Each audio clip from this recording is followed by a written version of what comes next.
And remember, chains, what my soul has been forged by my father's flames. Fight your fears and heal your pain, and victory will be in your name. I used to be weak, but I'm not weak no more. I found the strength of my ancestors deep down in my African core. I used to be frightened, I'm not afraid no more.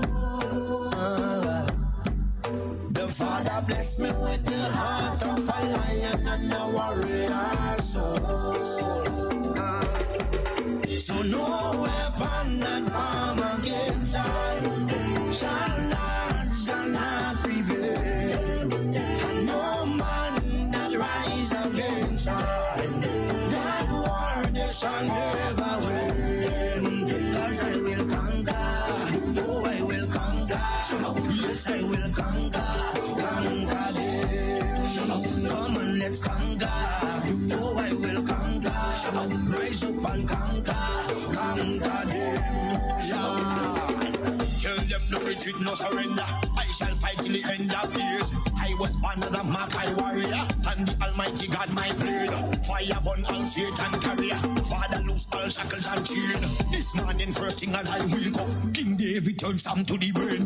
Don't let your courage go down, keep it up. And if your heart rip up and stitch it up, don't let your faith them fall, pick it up. When my cup was empty, God fill it up. Don't take the devil contract, rip it up. And if your bad mind people to go meet it up, pass me the Congo jam and let me beat it up. God on my side, me no give it up. No weapon that form against I shall not prevail. No man that rise against I, that war they shall never win. Cause I will conquer, oh I will conquer, yes I will conquer them. Come on, let's conquer, oh I will conquer, rise up and conquer them. Thank you, Father. I want to say thank you, Lord. You're everything, Father. Thank you. Father, you alone shall guide me. No man shall lead my path. In the wind I hear your quiet whispers, and you heal my broken heart. Even some of my friends turn enemies, and they pray for right to feel. And remember you gave us your only begotten son, but we gave him the wound of love. Send down your warriors with the hello. They carry down to the end of days. No matter how the devil try to trick me, unto you my soul I will give. Father, I know this time is coming. I can see the high tide raise. Without you there is no other. Could you be that real decisive? No weapon that form against I shall not prevail. And no man that rise against I, that war they shall never win. Cause I will conquer, oh I will conquer, yes I will conquer them. Come on, let's conquer, oh I will conquer, rise up and conquer them. I am a man, I am a champion, I am a warrior. So who are you to tell me that I cannot make? Who are you to tell me that I am not the greatest thing that God ever created? Good morning, Grenada, Carriacou, and Pretty Martinique. You're listening to Hard Talk Grenada. My Very mic, special. Good morning. My mic. my headphone dead. It's not your headphone. It's my mic. Good morning. Good morning. Good morning, Grenada, Carriacou, and PT Martinique. You're listening to Hard Talk Grenada. A very special good morning to those of you joining us on the various radio stations, whether it's 97.5 CitysoundFM, 89.5 CRFM, 91.9 and 91.5 RealFM Radio, 92.9 Sister Row Radio Broadcasting from Hillsborough, Carriacou, and of course 94.9 We Noise Radio out there in Brooklyn, New York. A very special good morning to those of you joining us on the various live streams, whether it's Facebook, YouTube, Instagram, wherever you are joining us from. A very special good morning to you. And of course, good morning to you, Mr. Bola, my co-host. Very special good morning to you. Good morning to you, Miss Duncan. I do not understand the reason for that very, very special good morning to me. I do hope that your morning is special, that your night was special, and that your life from now onwards will be special. Good morning to all our listeners, by whatever means you are listening, whether you are digital or you're listening to us from the radio, you're on one of the platforms. I say a very pleasant good Thursday morning to you. We are nearing the end of the week. I hope that your week has been very pleasant. And in the words of Ms. Duncan, very special so far, and that today would be another special day for you and for yours, for your family, you know, at the workplace, wherever you are, whatever you're doing. Are you in the garden? Good morning to our farmers, all of you. I mean, the past couple of days has been really good for the farmers in terms of the rainfall. It was really dry and very hot, and we have gotten 2 or 3 days of good showers, really heavenly showers coming down. So that would have softened up some areas. I know some of us who were not ready, wasn't prepared, could have probably lost some topsoil from erosion and blocked drains and what have you. But, you know, it's nature at work, and we got to learn to adapt and to live with and to deal with the people of St. Vincent and the Grenadines.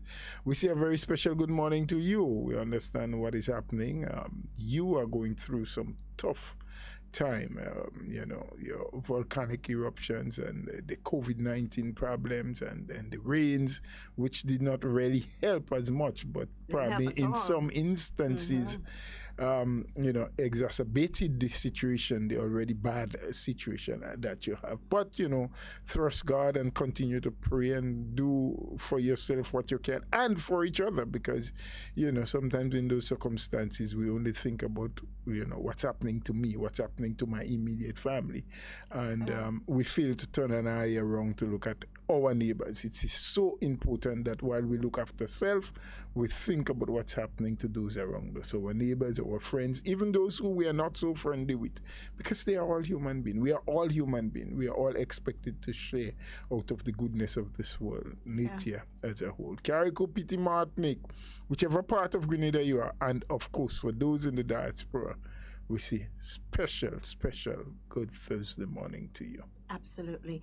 Mr. Bola, it has been quite a couple months. I can't say quite a week, quite a few months.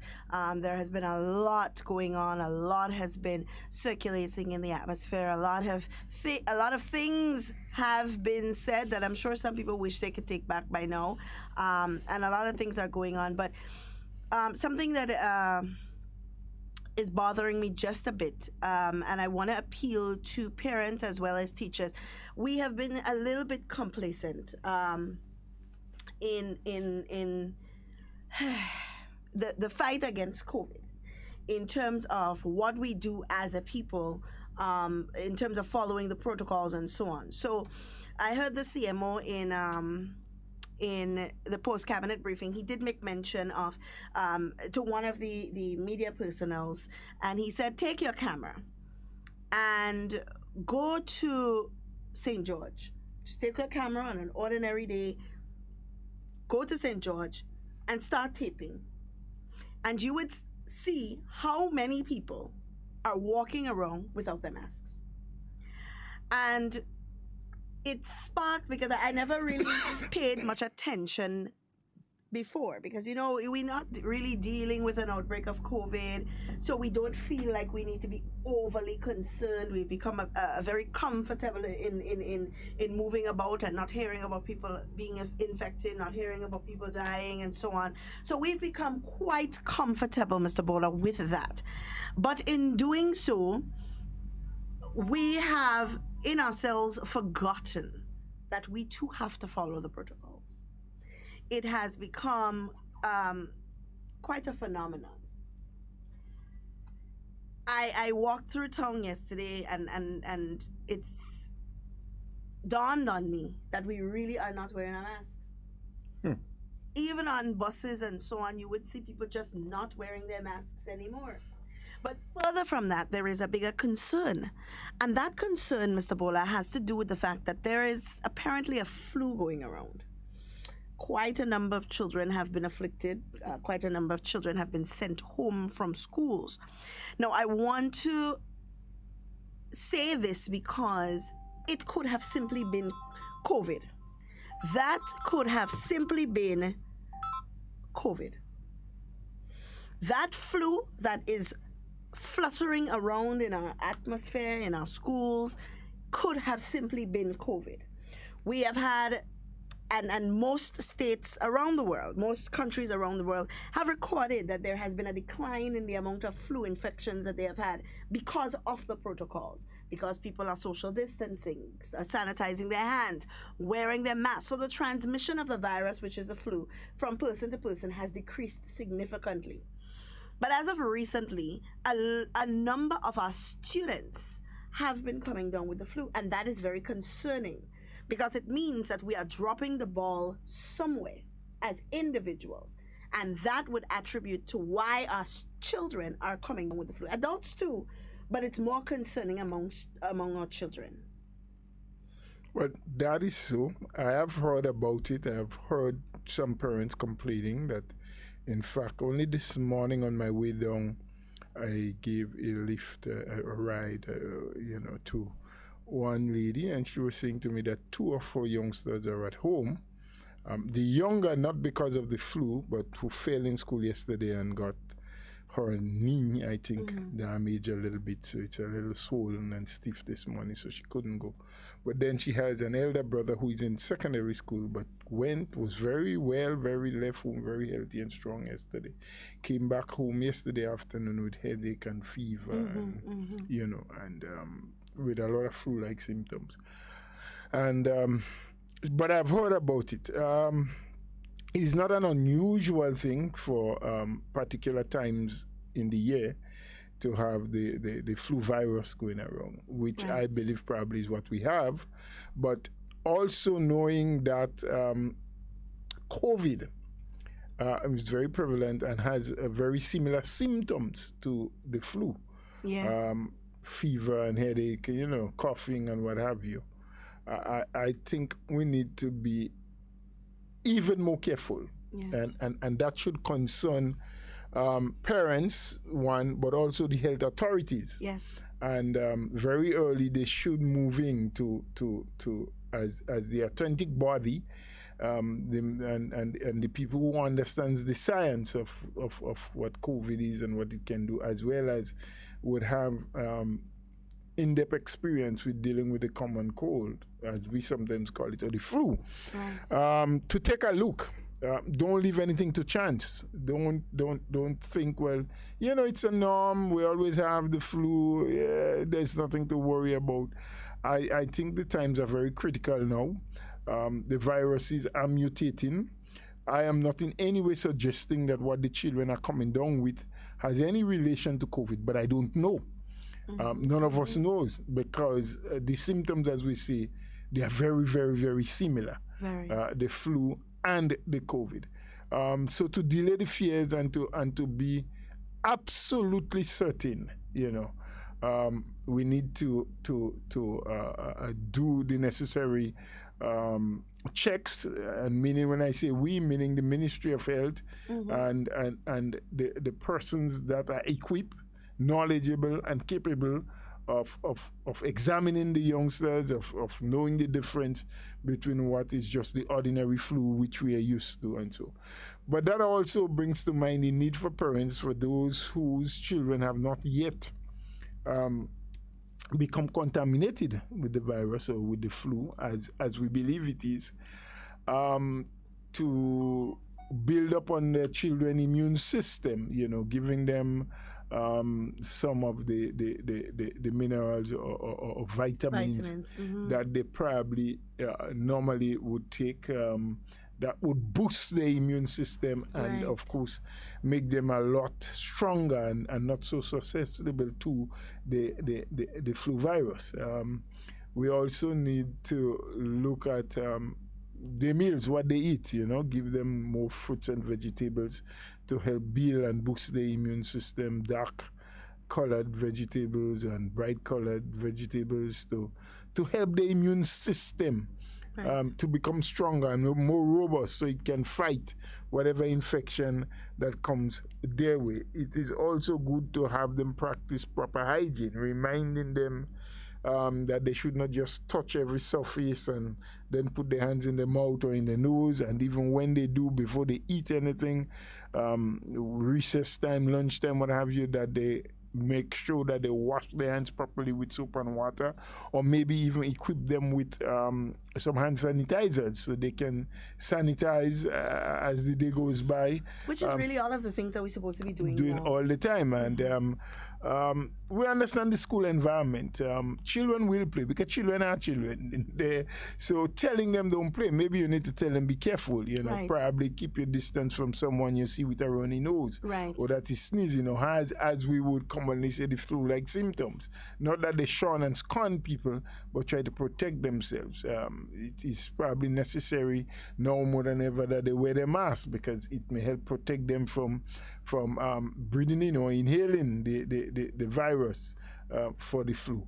But all in all, we need to lift our vigilance a bit. We need to be more particular, to observe, be more observant, both ourselves with our children, but to also cause our children to want to be more observant and to be careful. Right. Because it is not an easy time, especially when you have so many parents who are probably unemployed at this time due to the COVID. And to have that extra cost of getting flu medication or taking a child to the doctor because they had become seriously ill. It's added burden, added cost, and finding monies that are so scarce and had to come by at this time. So Right. I think all of us need to play our part. The teachers need to play their part. They need to remind the children what to do and how to stay very hygienic and probably protect themselves along the way. They need to give that kind of assistance. The parents need to pitch in, and at night, mornings before the children go to school, you remind them again about social distancing, wearing masks, and always washing hands and face and so before they eat or put anything in their mouth. So you limit the possibility, or you attempt to limit the possibility of your children catching the flu as much as possible. But also the ministry, I think they have an obligation to look quickly into it, to verify, ensure that it is really the common cold, and put some kind of statement out that will make parents understand what is happening. Absolutely, absolutely. We all have to play our part, Mr. Bola. We all have to continue doing what we've been doing before. And it's important for us as individuals to understand that every single person has a role to play, and every single person's role is important. Because, and I don't want to blame anyone, and I don't want to, and it's not that we are casting blame on anybody. I think we have all at some point become comfortable in the fact that we are in a fairly safe situation and a fairly comfortable situation. So we see things like this happening where people are complacent, people are reluctant, people are defiant, when it comes to these hygienic practices that are meant to curb not only COVID, but it curbs a lot of communicable viruses as well, So we have to be mindful of that. I was very alarmed yesterday when I heard about, because, my son came home and he said, well, Mommy, there are about 9 children in my class that were sick yesterday. They had the flu, they were vomiting and so on, and Miss had to send them home. And then only yesterday, another colleague of mine, her daughter had fallen sick along with 11 of her classmates. And that is very concerning to me. So I was, the first thing you think about as an individual now as we are dealing with COVID, and in COVID times, you're thinking, Lord, but I wonder if they're not COVID. That's the first thing that you are thinking as a person. Let's hope not at all. But I think they've identified that there is a flu going around, which means that we need to be even more vigilant, because if COVID can present as symptoms of the flu, and there is a flu going around, it makes it even harder to identify as a person whether it's a flu you have or if it's COVID you have. That's true. And the fact that we do not know which port of entry, which little corner, which little crevice COVID is going to creep into a country from, we cannot just say, oh, well, the borders are fairly secure. The airport is fairly secure. Well, they are fairly secure. Yeah. But not So we don't totally have to. secure. So we don't have to be so scared, and we don't have to be so afraid, and we don't have to be so cautious. We can't really say that because there are so many other modes in which it can come in. So we have to be even more cautious and more vigilant.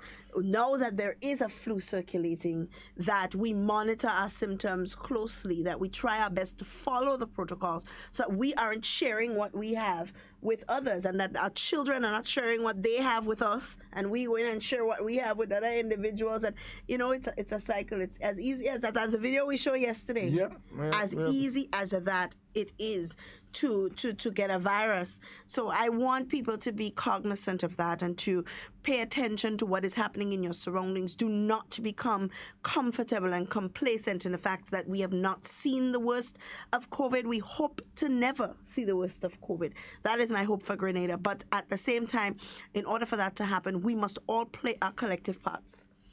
Important. And we'd have to say it even to the detriment of being repetitive and people getting tired of hearing it. We have to follow the protocols. We can't let our guards down now. And one of the best ways in which we can ensure some level of protection, both for self, for family, and for each other, is by getting vaccinated. So we want to encourage people.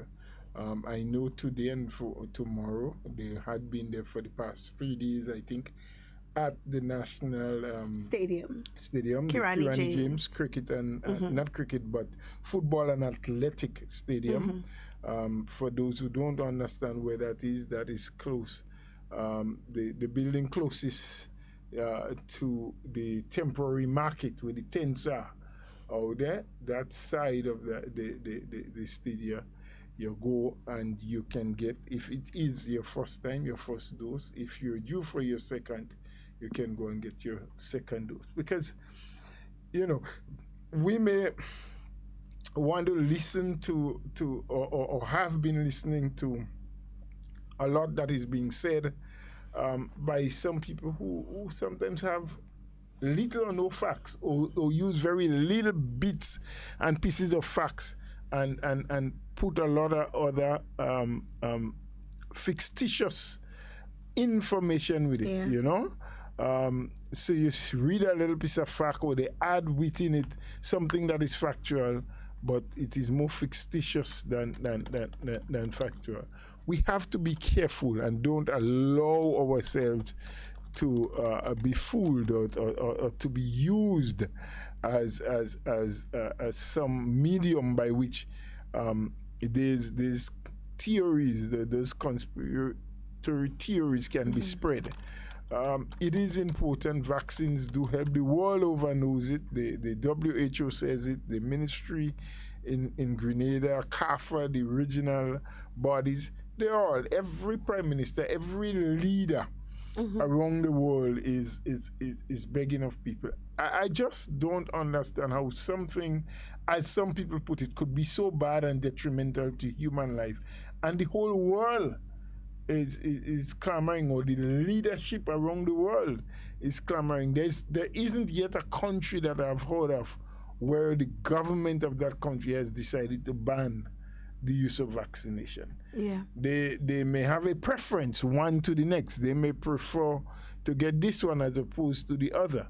But I don't know. I have not heard. I don't know if there is one that is existing. Yeah. But so far, I have not heard of a country that has said no vaccination for my people. We don't want to be vaccinated against COVID-19. Every single country that I know and have heard of, they are asking, they are appealing. Some are crying out that they are getting far too little and that they need to vaccinate much more people. No, we have it here. And I've heard the minister as well in the clippings from the post-cabinet briefing saying that we are nearing, I think there are some of the vaccine that we have on island that by June, I think, end of June. But not just here. also in St. Vincent. Yes. I believe I heard Ralph say that he was going to give away the vaccines that they have. The people don't want to take it, that they would give it away to a country that has people who want it, instead of letting it go to waste. That's true.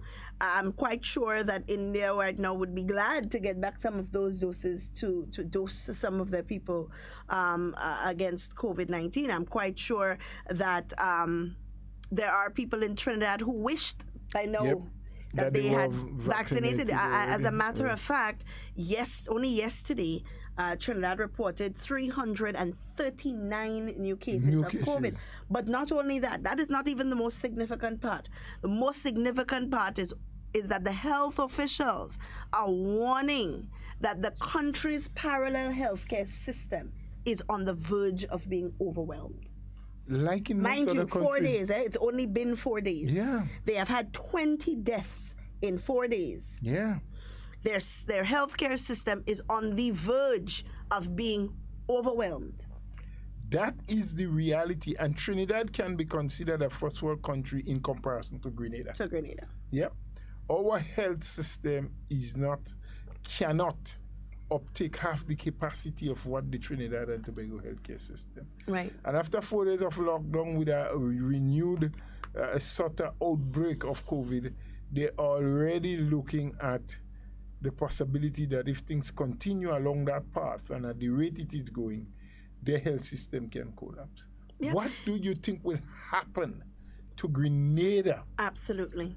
If we have anything like that. Absolutely. And it is not unimaginable to think that it can happen. Yes, the authorities are doing their best. Yes, the health workers and the health system and the Ministry of Health, they are trying to put the protocol. Yes, we have been successful thus far, successful from the standpoint that we have not had mass infections, that people so far who have been infected by the virus did not have to undergo serious hospitalization and the utilization of the ventilators and to give people oxygen. So, yes, so far there has been only one death related or one death that we can say attribute to COVID. Yes, has accounted for. Yes, our people has been fairly well protected and safe. And there are so many Grenadians who have done what they were asked to do, who have been obeying the protocols, who have been wearing their masks, washing their hands regularly, walking around with their hand sanitizers, trying to avoid mass crowds and things like that. But yet still, we have a large percentage of our population that listens not, that has a different ideology, that thinks that, all the administration is trying to do is to take control of their life and tell them what to do. And so they have become very defiant. And in the call for people to be vaccinated, which the world has agreed is the best shot, the best we have now. Maybe later in the future, some other form of medication or protection might be developed, but for now, the vaccine is the best that we have. And you have so much people who have a pushback, who have all kind of reasons why they don't want to take it. So look at Trinidad, look at what is happening, look at Jamaica, look at Barbados, and we will have a clearer picture. Our neighbors right there, St. Vincent, what they are going through, and what are the possibilities for Grenada to go through something similar. I'm glad that you brought up, I don't know what's going on with my mic this morning, Mr. Bola. I'm glad that you brought up Barbados. Yesterday I was speaking to my friend in Barbados who is expected to get, who was expecting to get vaccinated. I try as much as possible to advocate with all of my friends to get vaccinated and as soon as is possible. So yesterday in speaking to him, because I was speaking to him even when I got vaccinated very early in February, I said to him, listen, I got vaccinated. If you want, you can use me as your scapegoat. Let's see what happens to me, and then you can go from there. I got my first shot. Everything went fine. We spoke about it for him and his wife to get vaccinated and so on. And he said, yes, I have to go back to school soon. I'm going to get vaccinated and so on. And I kept pressing and pressing and pressing, and he kept putting it back and putting it back and putting it back until eventually now he's ready to do it, and he can't because you have to make an appointment. The lines are so long. He cannot do it as quickly as he needs to, not even want to, but as he needs to, because he's going back into the school environment. So he needs to get vaccinated as quickly as possible because he has young children. So he wants to make sure that he can protect the lives of his children as well. And he now wants to get vaccinated, and he can't get it as quickly as he needs to because, one, you have to now make an appointment, but two, the lines are so long. And it just goes to show that we here, but not only here in Barbados, but also in Grenada. In Grenada. No, but not only in Barbados, but in a lot of the other countries, Canada, the US, and so on. It is not as easy as just drive, as we have it, as we just drive up to Radisson one day and we just decide we're getting vaccinated, boom, and we get vaccinated. It's not that easy. They have it harder, and they have people over there who are clamoring to get vaccinated, waiting for their turn to come, and some of them are impatient. We had the very early occurrence when Pfizer, or was it Moderna, that just came out, and the two young people that dressed up like old elderly people just so they can be vaccinated. Yep. Now, these are people who understand the value of vaccinations, but not only that, they understand the effects of COVID. They understand what COVID can do to them. So they are not making any... They have first-hand knowledge. They've seen it. They have seen the disaster. Absolutely. And the destruction that has happened. I want to give some data, Mr. Bola, just so people understand where we're coming from and we're not just making blatant statements. In 24 hours, right, the ward occupancy rates in Trinidad and Tobago moved from 50% to 60%. Right? And their intensive cares, whether intensive care units, moved from 50% to 40%. So you would have people who were probably in intensive care that either got discharged or got moved down to a lesser ward. But further from that, the reports say that in 21 days, right? And that is statistics from as far as May 1st, that the high dependency unit occupancy on overnight increased from 40% to 70%, and this is overnight. So then you can understand what they mean when they say that they are on the verge of a collapse or on the verge of a problem. And this is Trinidad we are talking about. Now, this is an overnight issue. Imagine what could happen here in Grenada if we were to even experience half of what Trinidad is experiencing currently with a variant that is as bad as the variant that they have. I does not sometimes want to imagine, I just want our people to listen and to understand. By no means am I an authority on the subject matter, but I use what I see. I try to get factual information, and we put it together, and we recognize that COVID-19 ain't no joking matter. To contract the virus means that you are endangered in losing your own life. Yeah. Because people die as a result of the contraction of COVID-19. So you are in danger when and if you ever catch this virus. But you can avoid the worst of it if you would take the vaccine.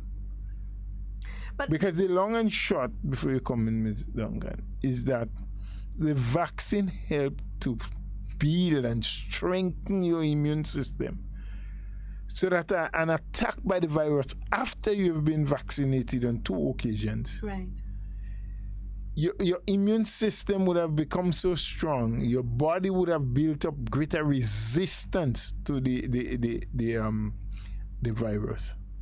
And you have a better chance of beating that virus and surviving. Yeah. We're battling with two very, very, very difficult things here. One being the pandemic, which is COVID-19 pandemic. But I think the greater issue is something called infodemic, Mr. Buller. Infodemic seems to be a little bit more challenging than COVID itself, than the pandemic itself. And I posted it. I want to just read the meaning so people understand what it means. An infodemic is an overload of information, often false or unverified, about a problem, especially a major crisis, quickly spreading in the news, online, and through social media. This information fuels fear and speculation, making the problem worse, not better. Infodemic. So for those of you who have never heard that word before or never used it, you can use it now. We have a very big infodemic problem in Grenada, Mr. Bola, where persons feel that it is their God-given right to just call a radio station and just say what they want with no grounds, no backing, no facts, nothing, and just spread this kind of information all over our media waves, whether it is on social media, whether it is on our radio programs, our television programs, whatever it is. Just a bunch of unfounded nonsense. And the problem that we are having is management of these people. Because it is, yes, your God-given right to say what you want. But what you say must not affect somebody else, or should not affect somebody else. So management is very important. So for example, we are here on Hard Talk and we try our best, Mr. Bola. If somebody calls and they make a statement that in song to right, we try our best to ensure that they have facts on what they are saying. And if we have facts on it, that we educate them, especially if they are giving their opinion on something and their opinion is not based on fact. And it is important, likewise, that you can't tell other people how to host their programs or host their shows or whatever it is. But really and truly, Mr. Bola, it is becoming a very, very big problem that people just feel the need to get up in the morning, pick up the phone, call into a radio station, and just talk nonsense. And by so doing, the facts, the real scientifically proven facts get lost. It gets muddled up in all of this fictitious sort of information that is being placed out there. And people are sometimes at a loss. Yep. And you know, those who spread those things, they are very active. You know, they're vigilant. They're quick. You know, they spread the information fast. They put it out on every platform that they can get. So they're always overriding. They're always ahead of the most factual information. And so they're confused, as the big old people say, they confuffle the minds of the ordinary person, and so people tend not to know, not to understand what they should do from what they should not do. And you know, I listened to get the senator out of my head, but I listened to the young gentleman, Ron, on the program that he was on the other day, and he made mention of the fact that he's not against the vaccination, but he believes that the political input and people's lack of, those were his words, people's lack of confidence in government is causing people to become, what's the word I'm looking for? They're not very receptive of the information because of where it's coming from. And I do not agree with him in that aspect, and I'll tell you why. I believe in a situation like this, everyone needs to speak. So if you believe that as an activist, you are in agreement with vaccination, you are in agreement with government's position, you are in agreement with health officials' position on vaccination, as a young political activist, even as media personnel as well, we must lend our voices in support, and that can make a difference. And that's why I always say, when we are so accustomed to opposing everything, when the opportunity arises for us to lend our support, we are unable to do so because we have so set people's expectations to the fact that whenever we open our mouths, that everything we say is supposed to be in opposition of what government say. No matter if it is for the benefit of the Grenadian people, you are unable to lend your support, and that is a very difficult place to be in. You don't ever want to lose your credibility by supporting government because you have been so negative, because you have been so not objective, because you have been so defiant to everything that government has said, because you have preached defiance the entire time, that you cannot support anything that government says, whether it's for the benefit of the people or not, because you're afraid you lose credibility, so you stay silent. No, that is even worse than telling people don't get vaccinated. It is even worse.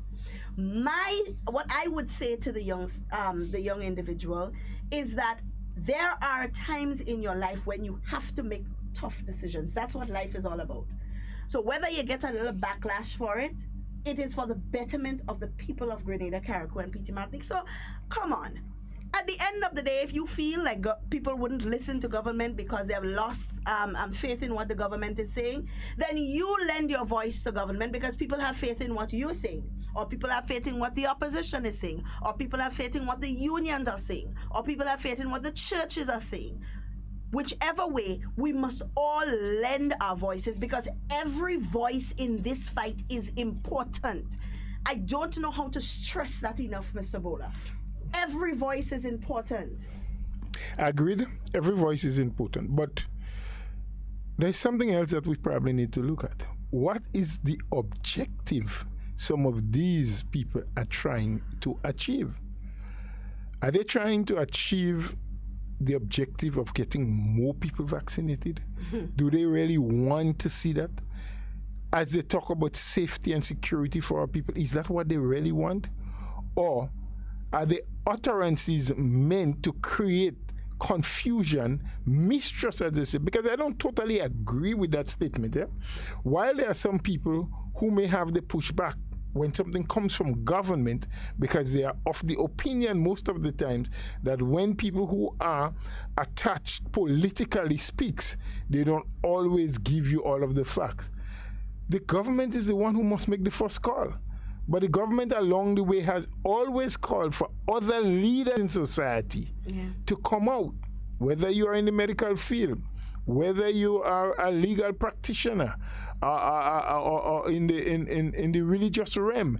They have always asked that more people come out, and whoever your flock is, whoever you're leading, encourage them, give them the facts about the vaccination. So it is not totally true to say that people don't trust the government. There are some people that may not trust the government. There are others. You have over 16,000 people by now who have taken it. Was it because they trusted the government or somebody else? The government has been making the clarion call, and I do accept the fact, that is where we agree, that more of us should be doing it. More people outside of the political realm should be doing it. But what is the real purpose? Why haven't you used the opportunity you got to make a clarion call as well? Is it because you're also in politics, or is it because your objective is to achieve something else? Is it because you want more people not to take it? So you're saying that the medium being used is not correct, and the government, and that people would not listen, they will not. What is your objective really? And we need to find out what is really the objective. So you've said, well, I am not against, I am for. Okay, thank you. We hear you. You're for.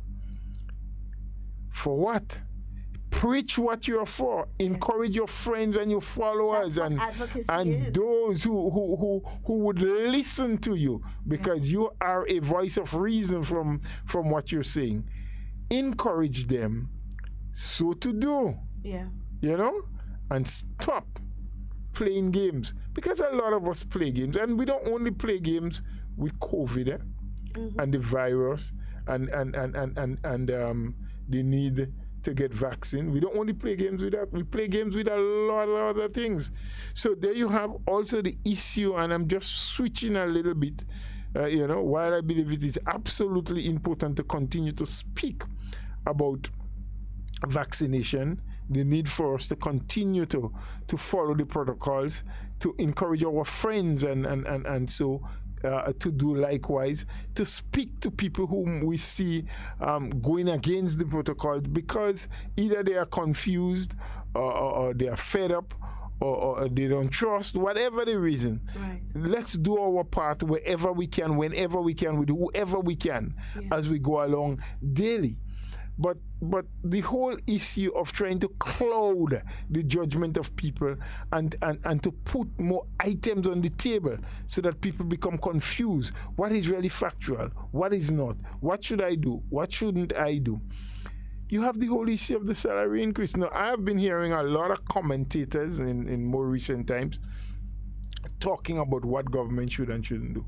And while some of the statements made are truthful or are issues that should be on the table and for consideration, it gives an impression in a lot of cases. Like I've heard two people recently talking about one, the fact that government is involved in too much bacchanal and there should be more communication with the unions and the union leader. And only recently, 2 or 3 nights ago, another gentleman talking about more communication.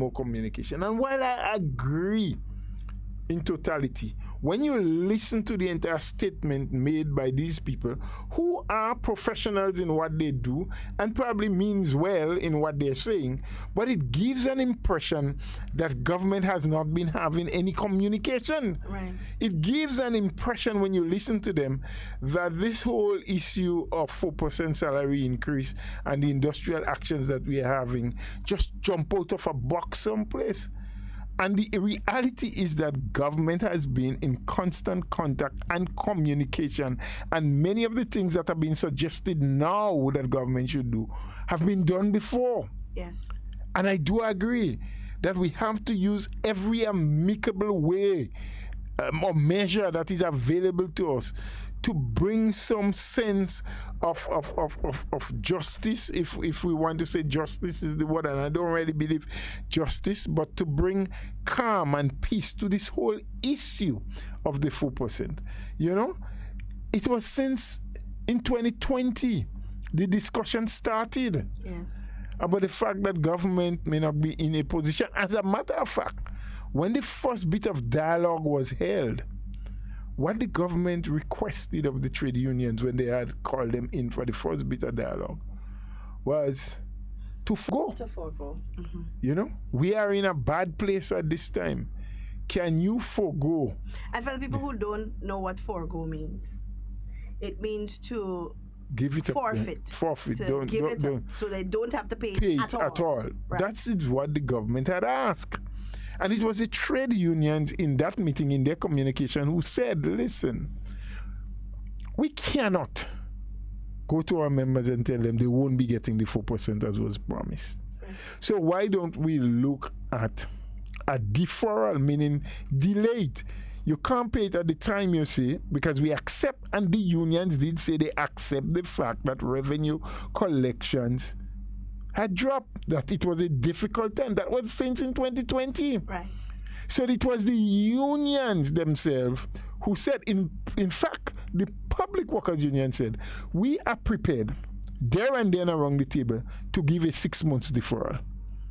We can defer you. We can say, okay, now you can't pay it in January. We can wait as late as June. However, they placed on the table. They said, while we're giving 6 months, there are some conditionals. There are some conditions, There's conditionality by which we accept a 6 months deferral. And they listed the conditions under which they will accept 6 months deferral. Right. When the government side put together and cost the conditions that was laid down by the public servants, PWU, Public Workers Union, they recognize that the $1.3 million that government needed to find on a monthly basis to implement the 4% increase, the conditions that was laid down by the PWU cost or was going to cost the government far more than that. So in effect, they have said to the government, we can take a deferral for 6 months, but you must do these things in order for us to agree with the deferral, right?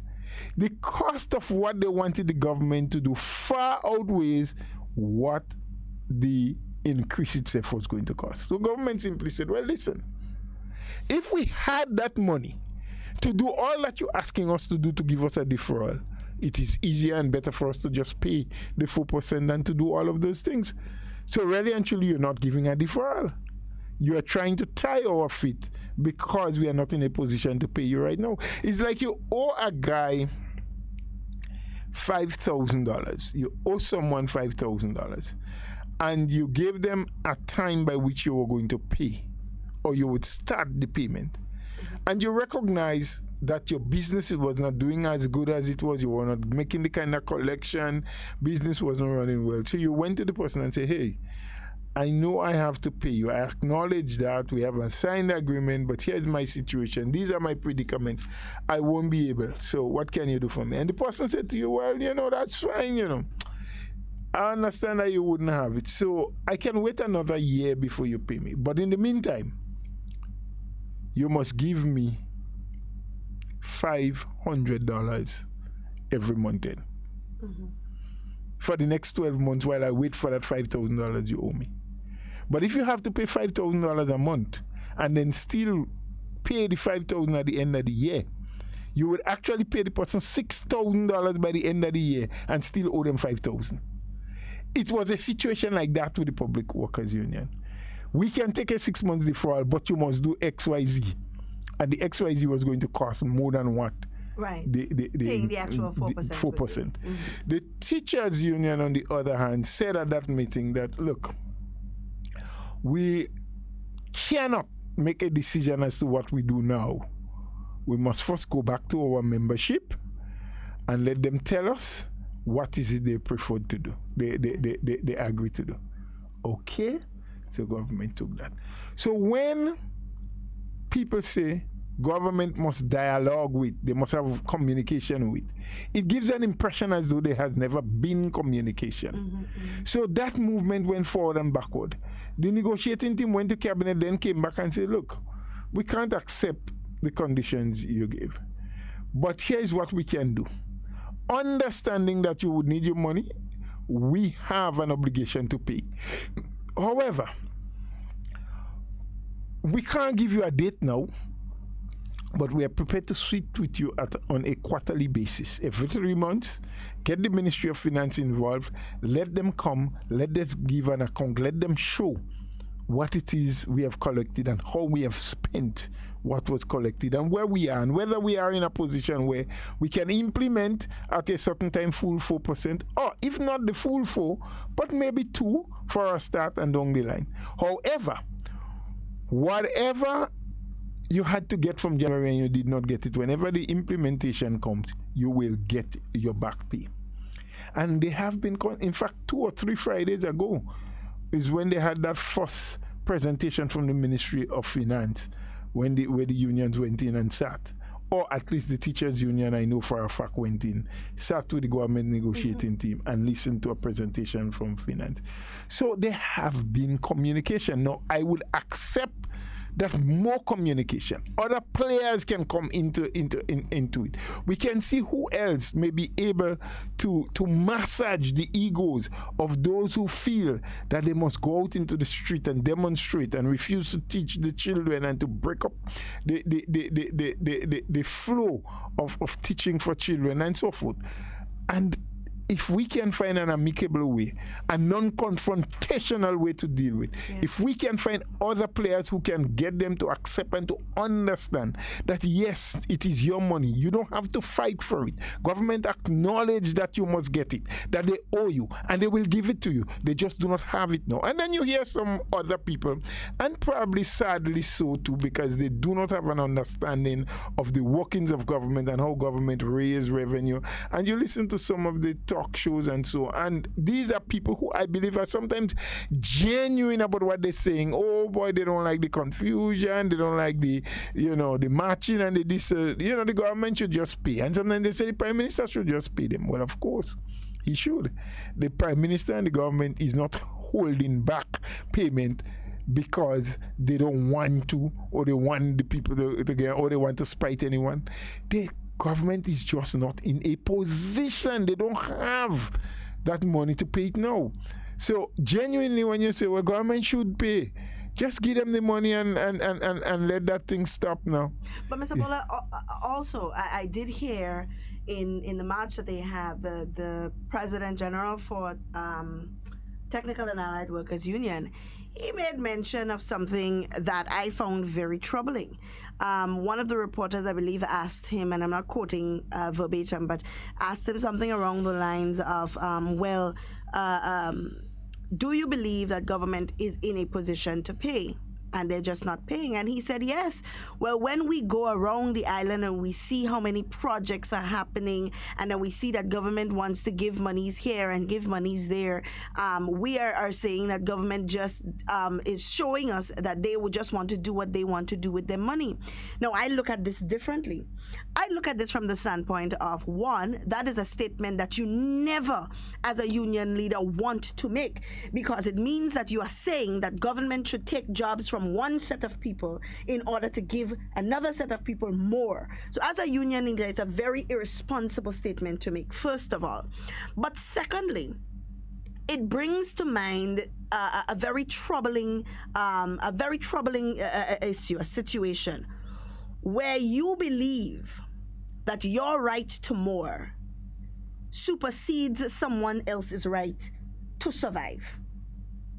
And that is very troubling to me, because you are saying that government has projects all about government. Yes, they have projects. Yes, these projects are for development, but these projects also generate income to families who have been incapable of raising a revenue for themselves, especially due to COVID. This is a situation where government has to make decisions based on all of the workers of the country, not just those that you as a union leader represent. There are so many more workers outside of what you represent. So how do you now say to the people of Grenada that my rights as a unionized worker supersedes that of the rights of an ordinary worker in the state of Grenada? Or how do you now say to a Grenadian that your taxes that pays my salary is not sufficient to give me more? So therefore, you should forfeit your job. So the monies government is using to pay you would give me the more that I require. I mean, that is a very unfair, irresponsible statement to make. You have to look at it from the point of view that we are in the midst of a pandemic, and the question needs to be asked to these union leaders: had we not been in a situation of a pandemic, do you believe that government would have honored or would be in a position where they are able to pay? And the answer to that would be absolutely clear. It would be yes, because I have the figures here.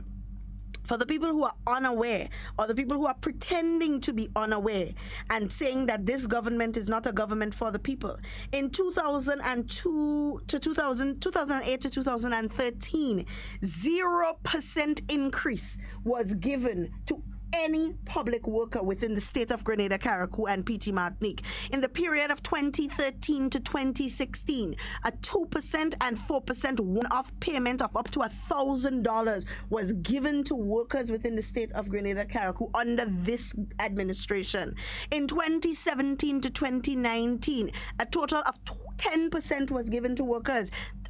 4% in 2019, 3 in 2018, and 3 in 2017.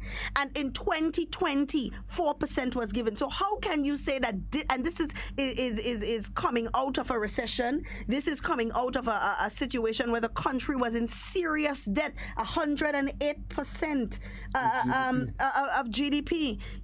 And we're speaking about debt to GDP ratio. Huh? Debt to GDP ratio, and we're speaking about workers in that time being able to receive 2% and 4% one-off payments, and we are speaking now about a government who has always honored their commitment to salary increases to workers, saying now to you, listen, we are in a situation where we are unable to meet these needs now.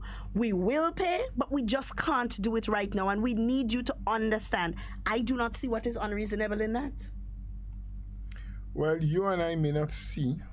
There are some people who see things for different reasons, and that's why I say in listening to people when they speak and when they speak on certain issues, we have to understand what it is they hope to achieve at the end of the day. Yeah. Do they want to achieve bringing calm? Are they really offering a helping hand?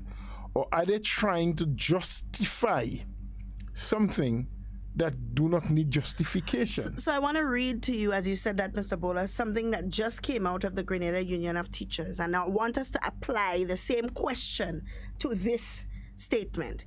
And it reads, the Grenada Union of Teachers hereby serves notice to the Ministry of Education, parents, and the general public that as of Monday, the 17th of May 2021, all members, with the exception of those at the pre-primary school level, at the preschool level, will be having their lunch hour outside of their school compound until further notice.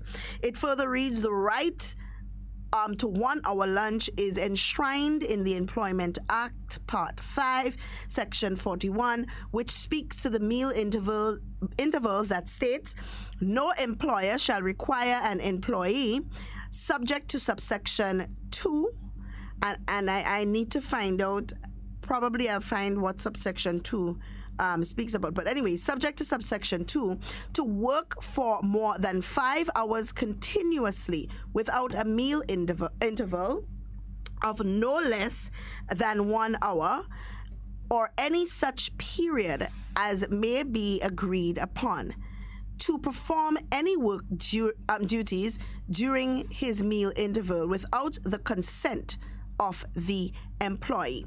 Now, my question in reading this is the same as yours.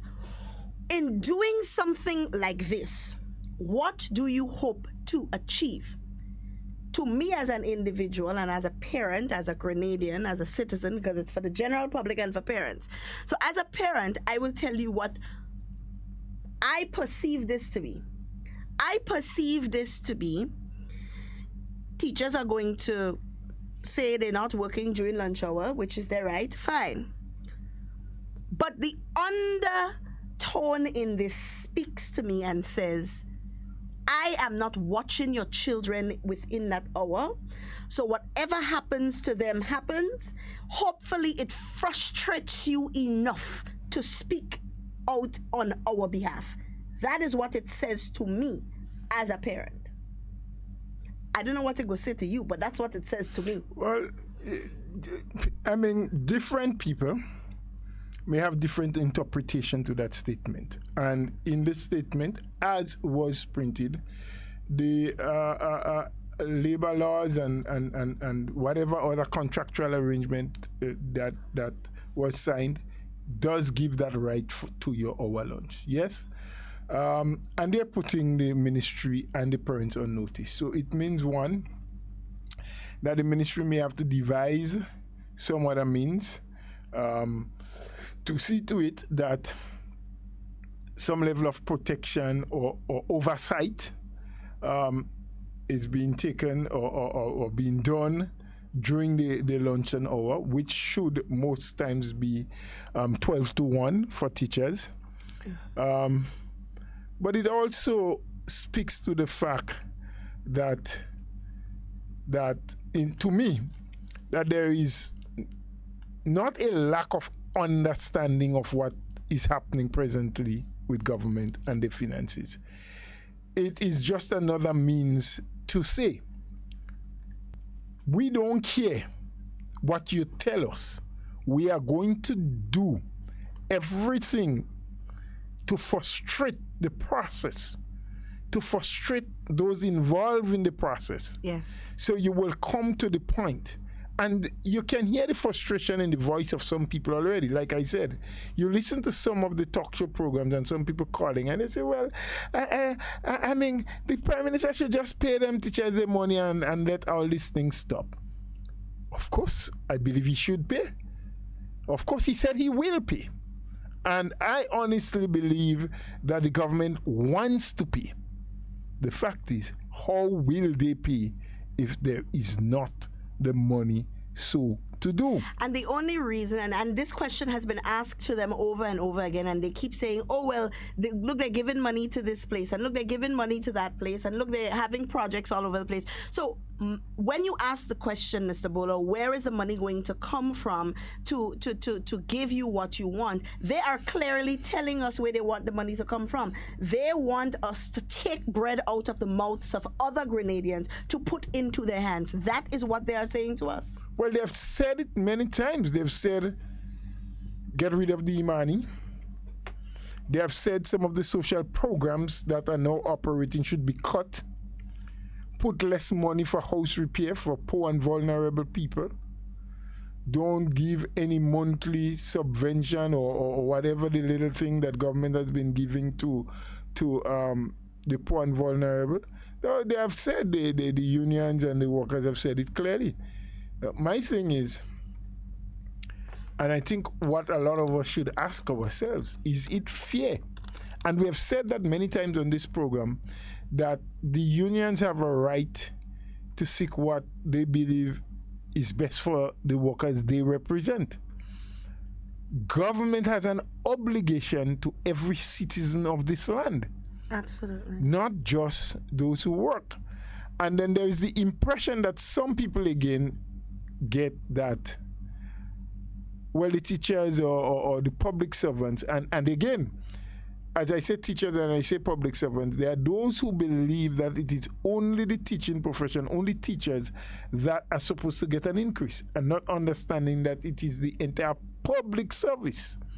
You know, all public servants, including police officers and everybody else, are entitled to that same 4%, not just the teachers. So, and there are those who get the impression that they are not getting any pay whatsoever. There are some people who don't understand that they are receiving a monthly salary and has been receiving that on time every single month, even during the period when there was total lockdown. Yeah. What you have, as they call it, is a struggle for a 4% salary increase, which the government is saying, we accept, we will, we have to give it to you. It is it is better for us to give you now if we can than to wait later, because it's going to be more costly for government. So why would anyone want to think that the government has the money and not paying it? What will be the good purpose and reason? Absolutely. I have not heard any one of them give a proper reason to say, this is why government ain't paying now. Yes. What is the reason government wouldn't pay? If the money is available, give a reason why they would hold back. When the government themselves has said, look, it is not in government's interest not to pay now. It is worse for government the longer we wait to pay, because come 2022, we'll have to implement an additional 4%. Yeah. We would then have to pay back pays for all the months that you wasn't paid. So it's making the burden heavier for government as you kick the can down the road. So why would any government want to do that? Why would any right-thinking individual want to do that? So from that letter, I think what it is saying and what it is showing is total defiance. It shows and says, we don't care. Yeah. Say what you want. Tell us how many times. Bring Ministry of Finance to make presentation. Call whoever you want to talk to us. Because, you know, when a meeting, when there is some dialogue, they come willingly. They listen. They say, oh, yes, we see. We understand. That is the union leaders. We understand. We know this is happening, but we want our 4% now. Yeah? So it tells you, even if you have to hang yourself somewhere, go right ahead and do that, but make sure I get my 4%. Even if it means that you send all the young people, the Imanis who are getting a little stipend and on job training and helping to ease the frustration and tension and pressures that they're under. Go right ahead and do it, but just make sure I get my 4%. Even if it means that the people who get assistance to pay some tuition fee to go to St. George's University, forget about that. Just make up my $1.3 million in addition to my regular salary and pay me that every month. I don't care. This is what I get. But I think time will tell. Whether we let our conscience be our guide, whether we would let our love for country, our patriotism speak to us, or we're going to continue to play that political game that we are playing. And believe it, someone said, and I think it was the same President Prime Minister, that what goes around comes around. And it is for all of us, for him too, for me, for every one of us. So those who are hiding behind the fences and poking you and juking you and telling you do this and put pressure here and do that, their day of reckoning will come as well. Absolutely. They will have an opportunity as well. And then they will understand what it means when you're dealing with unreasonable people. We have some time left, but we want to open the lines at this time so others can contribute to the conversation. The number to call is 440-7377 if you're calling locally. If you are in the diaspora and you want to give us a call, it's 347-329-3101. We do have a few comments on the live video that I want to read. The first three: the government cannot pay what they don't have. They have to learn to be patient. The same way they had it in 2008 to 2013. Sabola, that was a lot of patience they had. Yeah. A lot of patience. Well, maybe their patience finished that time. Probably. All was used. All was used. We need to check that out. Maybe. Get the doctors to check. Someone is saying they already does take it and be all over the place. So nothing new. That's why I am all for the Imani teachers in the school. Let them go their way. Someone else is saying they haven't got a conscience. They haven't got a conscience. Man planning and saying whatever they want. God is boss. They better be careful. Someone is saying Imani is a very good program. Just need to upgrade them. And those are some of the comments that we have on the live video. You can also call us via WhatsApp or send us a message as well on WhatsApp, and we would be more than happy to read that to you. But Mr. Bola, it is very unfortunate that our children have to be the one who suffer, and especially in a time where there is a lot of uncertainty around what is going to happen health-wise in our country, around a time where there is a lot of uncertainty in terms of this flu that is going around, the monitoring of our children. And as parents, I know we have a role to play, an even bigger role in speaking to our children, in letting them know the do's and the don'ts, instilling what they're supposed to know in them. It's going to be a tough job for us because they are watching what is happening. They are taking notes. Mind you, they may not say anything, but children take notes. I can tell you that. Later down the line is when we will hear it and when we will see the repercussions of our actions and our behaviors. So we have to be careful of what we do and how we do it. No one is saying that they cannot, but they must find better ways in which they can advocate for what they want. We have a call on the line, Mr. Bola. Hello, good morning. Hi, good morning. Hey, good morning, Mr. Duncan. Good morning, Mr. Bola. Hi, good morning to you. Very well. Yeah, no, Mr. Bola, last night I was in a meeting. I was saying something concerning the vaccine. Mm-hmm. You know, see, like an example, you know, see, like in life, you may have money to buy certain goods, but all the money that you buy the goods is not around to purchase. It's not available. Not available. I know that is more troublesome to you. You have the money to buy the goods, but you cannot get the goods to buy. Mm. I say that to say that, okay, like the vaccine is here. It is free. Right? That vaccine will not be here forever. We've seen that hot thing going on in the world. Everybody's fighting for a vaccine. People who hesitate to take it, in the country, they want to get it now. And yes, the government, the vaccine runner government have money to purchase the vaccine, but they cannot get vaccine to vaccinate the people. So I call upon the Grenadians, make haste while the sun hot. Make haste, take your vaccine. Because in case the government get vaccine, you might have to purchase it to get vaccinated. See, it's free, take it. And I always say as leaders, ask myself, what is the role of a leader? Someone who calls themselves a leader, want to be leading people, is to give them, to misinform them with things that is not true. When you misinform people, how could you go forward in life? You could only go forward in life by giving people the right information. And many people spend more time on negative things than positive things. For we to grow, or for people to grow, you must have a positive attitude and listen to things that could help develop you, not things that could make you go back. So I call upon the Ghanaian people. The vaccine is here. Go get vaccinated. Go get it. Because some days to come you may want it and you're not able to get it. You may have the money to purchase it, but you just cannot get it. So go and get vaccinated. It is important. As I say, we're talking on both sides. We want the country open. We want things to come back, but then we don't want to take it back. That cannot work. If we want the country to come back as we should, we have to take a vaccine. A certain amount of percentage of the people graded have to get vaccinated. All right? So a lot of people, they want to go online. They were home too long. But when I pass through town, I ask myself a question. I said, what? People just liming, like, who are you know, how can I they're doing?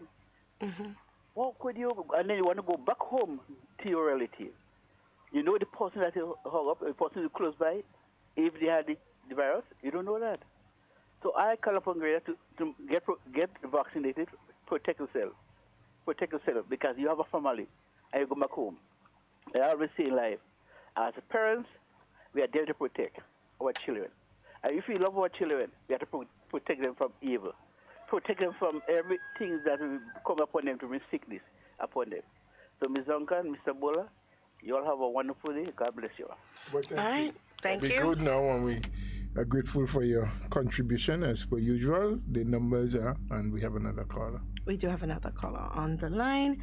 Hello, good morning. Good morning. Hi, good morning. And how are you, sir? Yeah, not too bad. Yes. Yeah, good morning to you, Mr. Bola and Miss Duncan. Good morning. Yeah, and I don't know. I cannot overemphasize the need or the importance of that program, that radio program, and the way you all, share information, and dissect the information and help us to understand and so on. You know what? I don't know. I find it difficult to understand certain arguments or certain people's arguments in the quest to justify the behavior and the action. We have spoken so much about the 4% for the teachers and other public officers. So I thought we would have exhausted that topic now, but however, that still seems to be the topical issue. And as I heard Miss Duncan read out, I think a community, yes, that they just sent out, yes. Yeah, that they just sent out and so on. And it's so unfortunate, so very unfortunate. And I wonder how the teachers expect the students to see them after this thing would have been settled, I really question that. I would like them to tell me how they expect in the eyes of the students, those who are old enough, mature enough to understand, what is happening. Because sometimes we give the impression that the government has the money, the government could pay, and the government just wants to punish teachers and public officers. For what? I mean, how rational does that sound? Sometimes I question when I hear people talk that way. I just don't understand it. It would be in the interest of the government and the ruling party to pay the money as soon as it's available. I mean, that is in the best interest of the government. So I don't understand.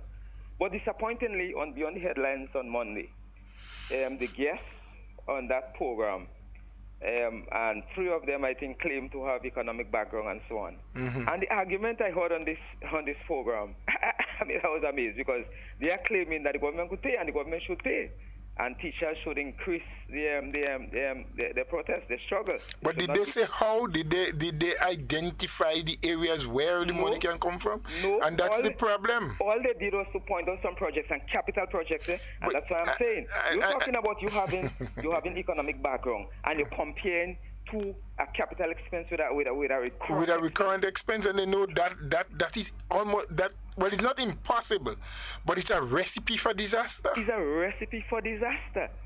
You know, so I do not understand how these people, and they were just carrying on and so on. And I wonder, you know, because again, I say, it's up to them, it's up to the host of the program, and it's up to GBN and whoever and so on, whoever they want to bring on the program. Mm-hmm. But what I have seen is that a lot of the time, I'm not saying that you shouldn't bring dissenting voices, but I'm hearing more dissenting voices. In other words, they're searching forever. The dissenting voices are the dissidents, wherever they are. They would find them and bring them on the radio, whichever program, and to say the worst thing, you know, and so on.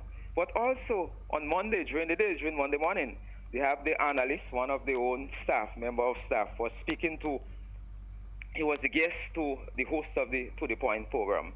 And Mr. Bola and Ms. Duncan, believe me, I mean, I don't know. The gentleman launched into a tirade, you know, he had an outburst of emotions. And he said so much things, and just yapping here, yapping there. He spoke about, for example, the airport. And then if they want to see another revolution, if we want to see another revolution in Grenada, the government should move to privatize the airport. You know, just coming out of a gentleman, a businessman, making a suggestion, right? Speaking, you know, well, just like the man has a right to say what he wants, to speak as a businessman, as an investor. Just like the same host of the program and our guests and others, just as some of us feel that we have a right to say whatever we want. We could say anything. But others don't have that same right. So others have to follow what we say for them to say, yes. Yeah, and that kind of thing. So I have real problems with that, right? As I was saying, I just cannot understand how we could make comparison to certain capital investments that are happening now with the teachers 4%. I just don't see that.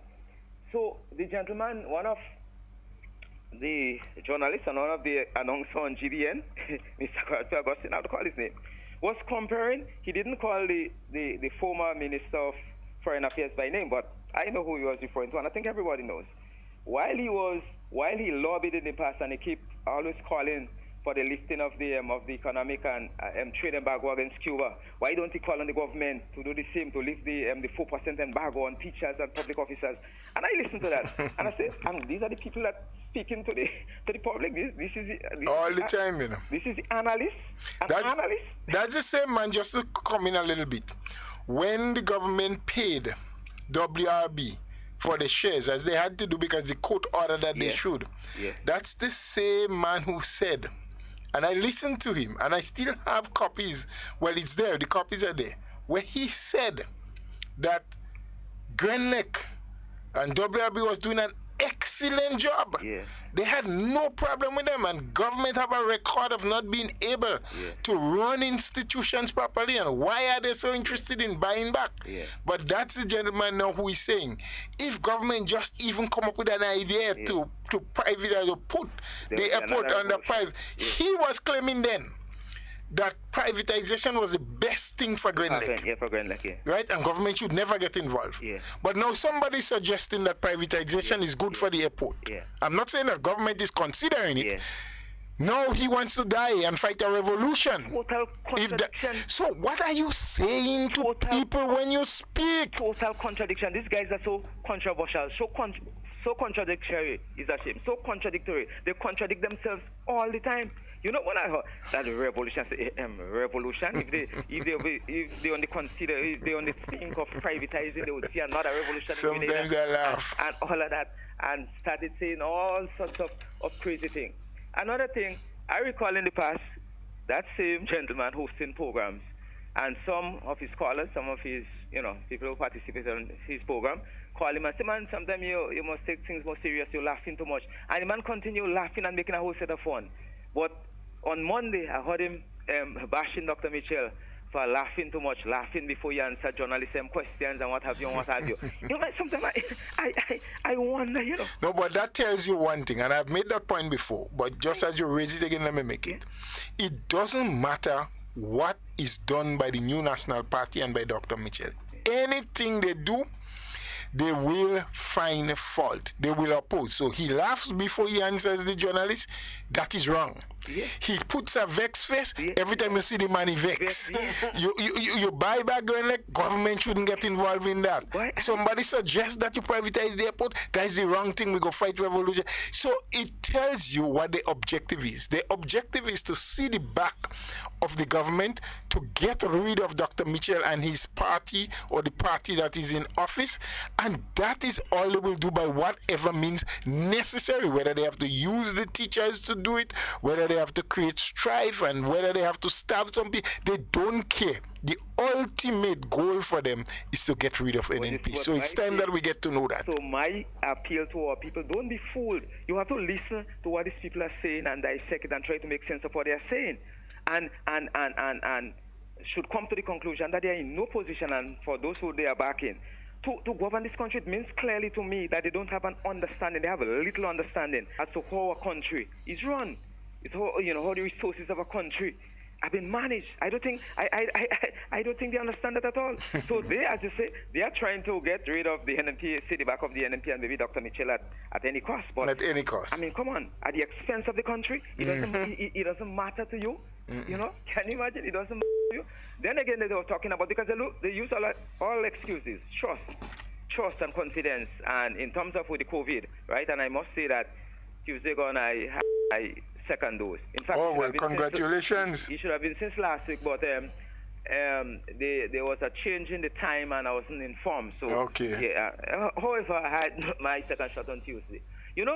Then I hear a lot of arguments, people talking about, including the same radio announcer, that in terms of who the information coming from, if it was a different group of people maybe sharing the information or giving out the information, people might have had more confidence, and more trust, but people don't trust people. And who said that thing?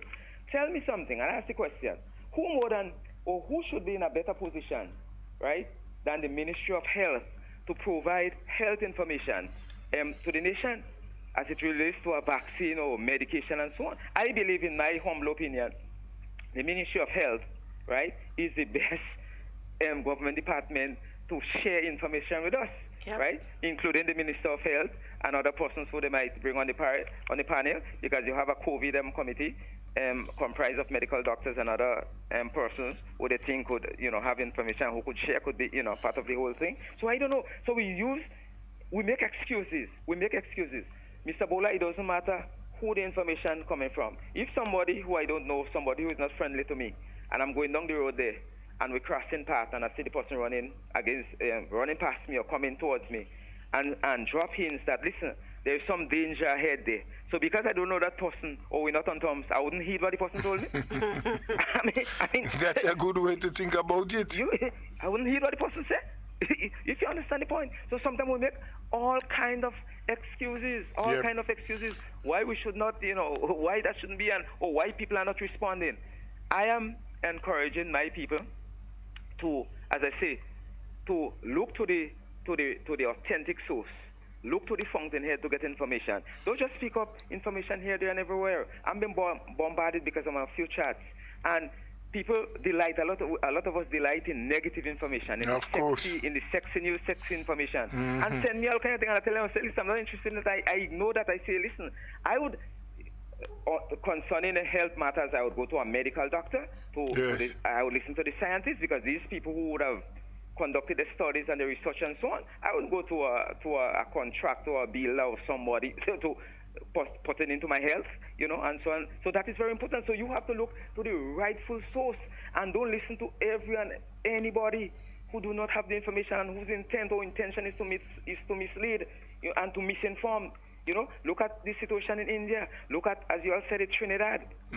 Dr. Rowley was saying, and the chief medical officer there, that if they have not taken corrective measures, and if people don't change their behavior, as the way of life, the lifestyle there, that within 9 to 10 days, the whole system could collapse. Of course. Yeah, and we are no different. We are not, And old people have a saying, when your neighbor's house is on fire, we got to what wet they say? ours. Wet yours. We got to wet ours. Trinidad is our neighbor, St. Vincent is our neighbor. Yeah. So for those who don't want to start gathering water to wet their house, I mean, I really don't want it to happen. This is my little piece of rock like everybody else that I share with everybody else in Grenada, and I want us to continue to be safe. But you can only do so much. Listen, man, the watchman that you employ in the night can only do so much, If you open up all your doors in your house, you open up all your doors and you put all your jewelry out in the veranda and you expect the watchman to protect it all day, all night long. He can only try. Yes. And the government is only going to do the best they can to keep COVID at bay. But if we feel that we are invincible to it and we want to do everything else against what the protocols say, against what the authorities say, I mean, sadly, but truthfully, that's been very selfish. That's been extremely selfish. Yeah, that is what is going to happen that's to been us. Extremely selfish. I mean, come on, because, and again, I've heard argument against why is teachers, they're targeting teachers and people are not observing protocol and what have you and so on. But as I say, teachers, they're supposed to know better. And I could tell you that when the teachers had a protest through the streets of Sutters here a couple of months ago, and they had the activity following the evening, they were by a popular bar in Sutters, and any honest person will tell you that there was no protocol observed there. Mm-hmm. Everything was just, people were just having a good time. Mm-hmm. So to try to give the impression that that the government is trying to target the teachers and public servants, that's not totally correct. That's not the case. But as I say, we are going to look for justification regardless of what. We are looking to justify our behavior or action, and so on. Anyhow, Mr. Bola and Ms. Duncan, I could only advise you to continue doing what you're doing. Well, we thank you. You all are doing a fantastic job. We thank you. Sharing information. Yeah. And we hope to continue, and you continue having a good day. Take very good care of yourself. Mr. Bola, I know you see me reading, and I was looking because I'm very familiar with the Education Act. So I'm looking, there are very specific parts of the Education Act that speaks to the duties of a teacher. And there are two very, very important parts of this act that I want to read. The first one speaks to, where is it? Good. Every teacher must participate in implementing an effective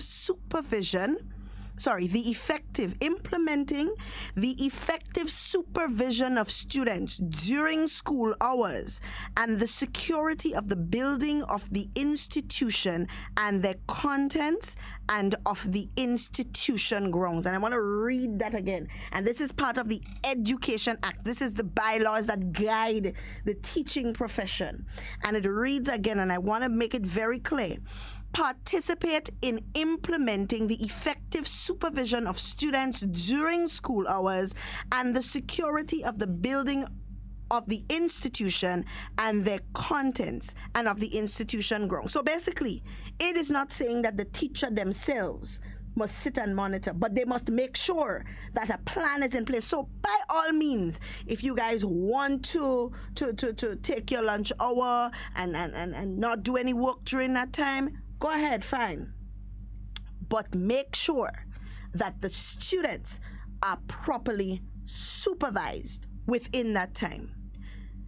Mr. Bola, we are playing with some serious fire with people's children, huh? We are playing with some serious fire. There is another section that I want to read higher up. You didn't quote the section, did you? I don't know if you because I'm reading it from my phone. I'll quote it, but I'm reading from my phone, so it's difficult to get every single section. Okay. Right. It speaks here.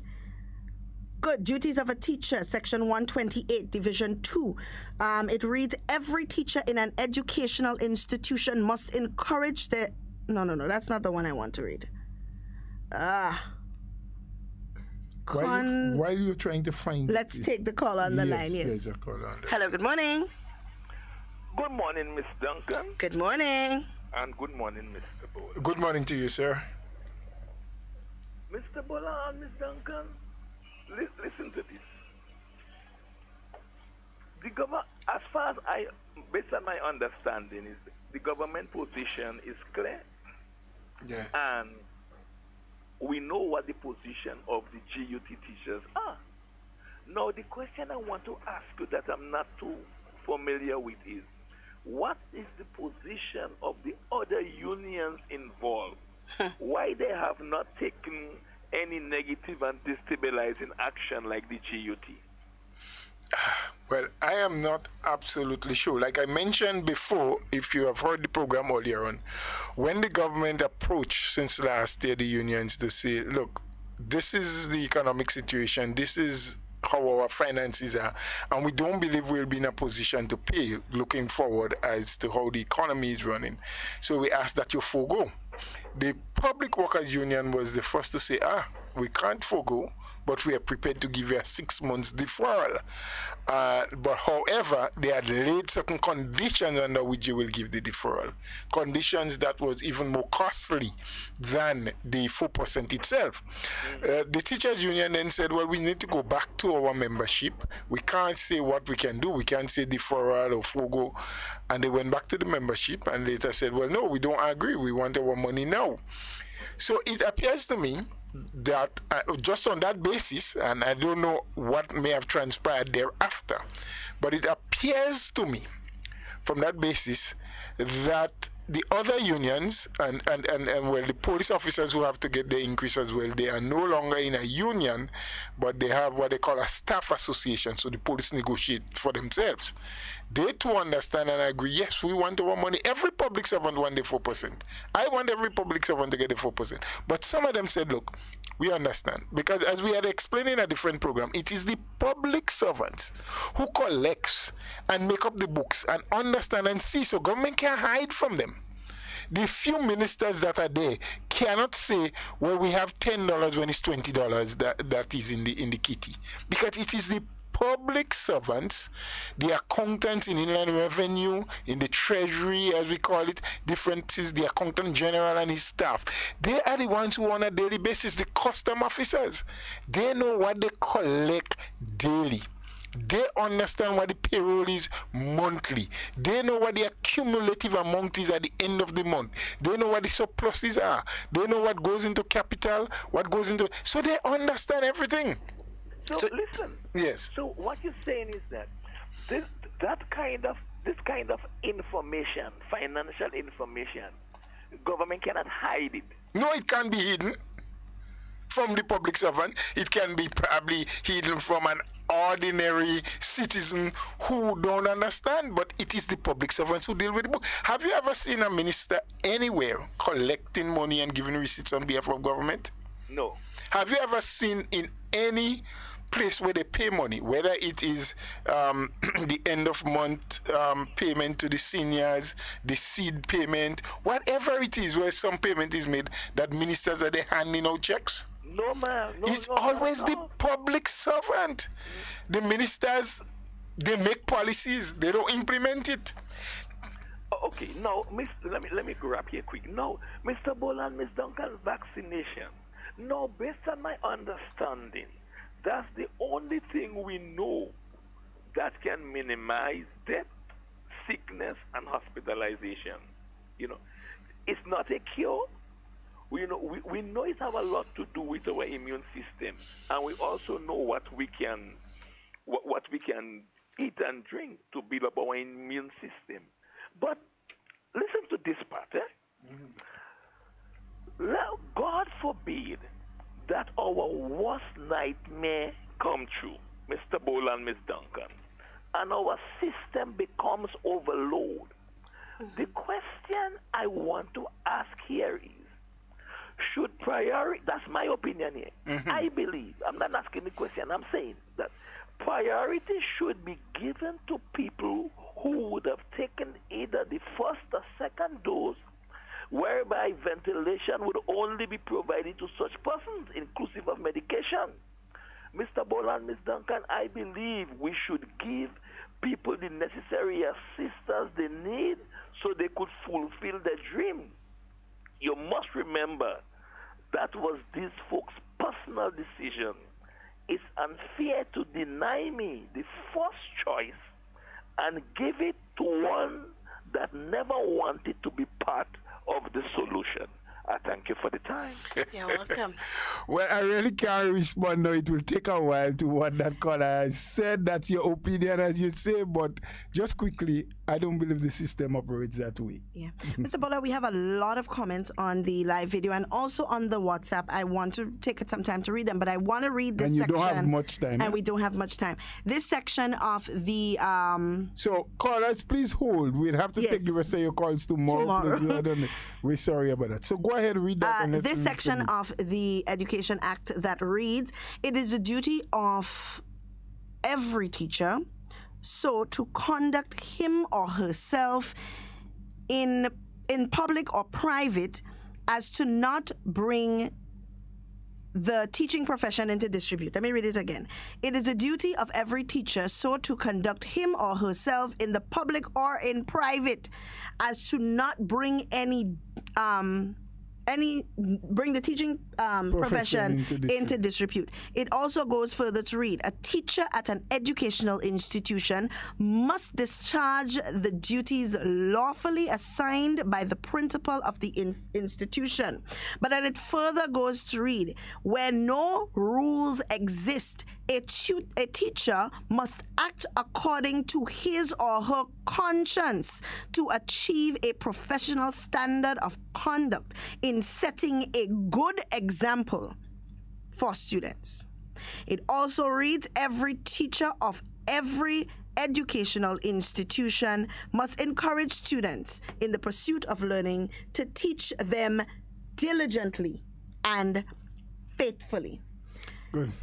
Let me read some of the comments on the live video. One is saying, good morning. I am frustrated as a parent with what my children are being put through by these teachers. First, they were just sent home. Now you are saying to us, we have to go look at them ourselves during 12 and 1. If we want to make sure they are safe, it's time for us as parents to stand up and put a stop to this. Our children have not done anything to be treated in this manner. The individual is saying, I have already mobilized some parents. We are planning a protest march for our boys and on our boys and girls' behalf. Anyone who will like to take part can call me at 456-4343. The safety of our children must be respected by those who are paid to get them to the level of protection during the hours of 8 to 2:30 in most instances. Just before you go forward, I will just give a word of advice to that parent and the group they are organizing.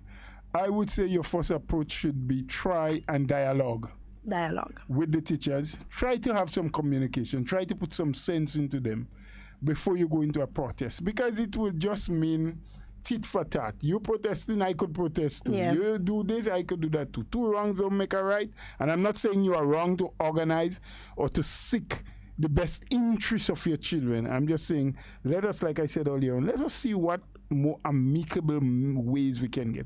And it's nice to know that a group of parents has such vested interest in seeing that their children get a proper education, is protected and well looked after during the hours they're supposed to be with the teachers. So I would suggest gather as many parents as you can, and if there are several schools that these children are in from the various parents, that you make different times, ask the principal to have an audience with him or her and the teachers, and spend a half hour trying to talk and bringing your viewpoints forward before you move to anything other than that. All right, this next comment, and I think that's going to be the last comment because we are out of time. Grenada had no union between 2008 to 2013. The saga continues. The actions are blatantly political, so they could resuscitate a political organization, plain and simple. If citizens don't see this, blame it on the nation's educators. Guys, we have come to the end of our program, but I want to say lastly, Mr. Bola, that some people may misconstrue what we're doing here as an attack against teachers. I think it is important for them to understand nobody is attacking at any point. Nobody is saying that they don't deserve, because that word is being fluttered around often, that they deserve. Nobody is saying that they do not deserve. Nobody is saying that they don't have a right to, because they do have a right to. Nobody is saying that they're not going to get it, because they are going to get it. I think what is most important here, as people and as parents, is that we don't want to see our children in the mix. We don't want you to use us to force government's hand. That is not accepted. It's not acceptable either. So we have to understand that there must be a balance, and let good sense prevail, and let your conscience be your guide in all of this. Well, that's what the Education access. Your conscience where there is no law. Where there is no and law. I do wish the best. Yeah. And I wish that the teachers will reconsider, and not just teachers, but the public servants that want to participate in all of the protests. Please do reconsider what you're doing. Understand that this is our homeland. This is our country. Whether we like or we dislike, a time will come when we can make the decision who we want to remain in office, whether it's this administration or another administration. We'll have that opportunity. It has happened for the last 30 or 40 years where we got opportunities, well, more than 40 years, where we can vote whoever we wish to vote. And that is when you would make those decisions. Please, let us understand that before that time comes, what we do is, and even if we are under pressure, we bear with it. We speak about it. We let it be known, but we do not destroy the young minds and the young hearts only to satisfy our own selfish gain. Please do enjoy the rest of today, and let's continue to obey the protocols, because another lockdown, another round of COVID will not be an easy one or a good one for us. Guys, we've come to the end of our program for today. As we say here every day, in whatever you say and whatever you do, be safe and be secure. We always want to be talking with you. We do not ever want to be talking about you. So please do enjoy the remainder of your day, and stay tuned for the National Report. It has been a pleasure, guys.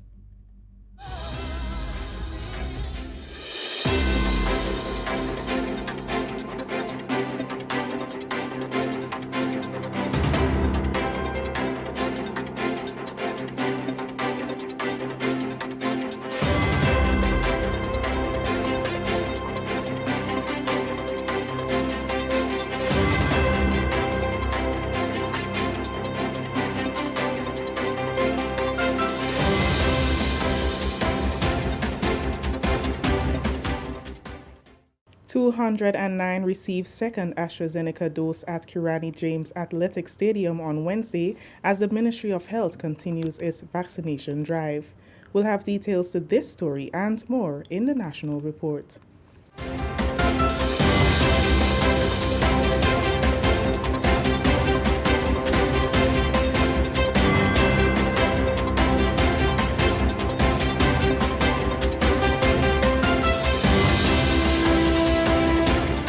With the details to the news for Wednesday, May 5th, 2021, I am Chrisanne Mitchell. Government, through the Ministry of Health, continues its vaccination program today at the Grenada James Athletic Stadium in St. George and health centers across the country. On Wednesday, the GIS team visited the vaccination center at the Grenada James Athletic Stadium and was told that 61 Grenadians took their first dose of the vaccine, while 209 received their second dose, making them now fully immunized. Dr. Trevor Paul Noel, PhD, Deputy Director of the Windward Islands Research and Education Foundation, WINDREF, located at SU, has been a part of the process from the start. Dr. Noel says Grenada has done an excellent job so far and added that it is critical that the country maintains vigilance now that vaccines are available. Not only from an economic, but also from a psychological perspective. We must keep in mind some of us between the ages of 35 and 55 are quite strong. The younger people, we must think of them while they are not able to get vaccinated because they're under the age of 18. The psychological effects of this pandemic are far-reaching. Also on the elderly, those that have had to curb their normal enthusiastic endeavors with regard to meeting of friends, etc. These all need to be taken into account when we think of what we're involved in. So to look at vaccination in isolation will be incorrect. I think it is important that we think of independent thinking. So when persons say they don't want to get vaccinated, and you ask them, why aren't you getting vaccinated? And they say, well, I don't know, I'm waiting. And I'm not sure exactly what they're waiting on. Because the fact is, we are in Grenada almost like we are in the eye of a hurricane. He says we also need to pay particular attention to what's happening in Trinidad and Tobago, Barbados, and St. Vincent regarding COVID-19 infection. I think it is a challenge to us now from a community perspective to get persons to realize that the COVID-19 is here. We haven't had large exposure with regard to the variants, but when the variants do come in here, it will be quite apparent as to what the true measure of this virus can take us from a total perspective on a population. And for us to think that we live in God's country, I do agree we live in God's country. But it takes a bit more than prayer at this point in time. You have prayer, but you also have to use it in combination with the science. Dr. Noel highlighted 3 forces he claims that are critical in this fight, namely science, market force, and politics. People, he says, need to be able to separate what is the real issue and come to the realization as to what the science is saying. The science does point towards vaccination. It helps the politics, obviously, and it definitely helps from a market forces perspective. And I think it's time, in Grenada, there used to be a time when we were leaders. We were leaders when they had things like WeiVybz and stuff. We were the first ones to have broadcasting stations, etc. But we seem to have fallen from that height. And we seem to be persons that are more likely to listen to negativity, bacchanal, as they say in Trinidad. We seem to like that and embrace it. And it's time we move towards independent thinking, be independent thinkers. It is important for the next generation that's coming. How do you react when you have a situation that is a challenge? Accurate and credible information dissemination on the vaccination program is key to achieving the goal of herd immunity in the country. Vaccination continues on Thursday and Friday at the Kirani James Athletic Stadium and health centers across the country. Prime Minister Dr. the Right Honorable Keith Mitchell has commended the recognizable improvement in the level of service provided in the country's hospitals. Dr. Mitchell made the comments as he met Tuesday with Minister for Hospital and Community Services Honorable Delma Thomas and senior officers within that ministry.